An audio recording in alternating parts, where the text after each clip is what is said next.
Ang daming palay guys, look. Tanungin natin sina kuya kung ilang palay itong pinakarga nila, oh.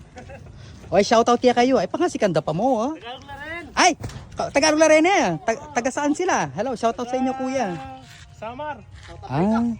Doon do dalan kayan din yung pale. Ay, Bulacan. Ay, Bulacan. Potter lang. O tutusukan mo yung makanya, nanong na sabyan. Oh, Potter Sobrang na sabyan, ano yung kaya kanya yan? Kaya niya ni. Itsura na mo ni Pale, lalaman ko. Nano yan, good siya kanya yan, wali ah. Class B ako. Class B ah.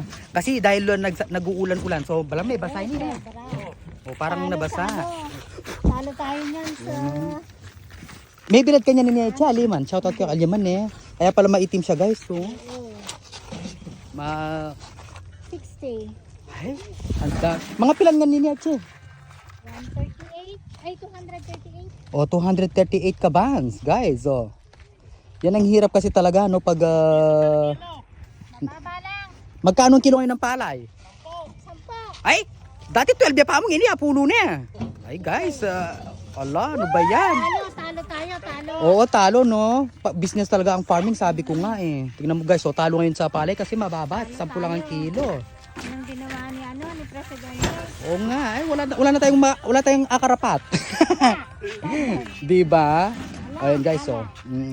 Kaya lagi ko nga sinasabi, ang farming is sugal din talaga. Sugal yan. O tulad ngayon, talo. Talo na eh, may sambot. Talo talaga. Tsaka, Lugi. tsaka pangit pa yung quality, oh. Kasi nga may basa guys, kaya medyo matuling. Ay. Siguro next time, sana makabawi. Ganyan talaga pag minsan siniswerte, minsan hindi. That's life.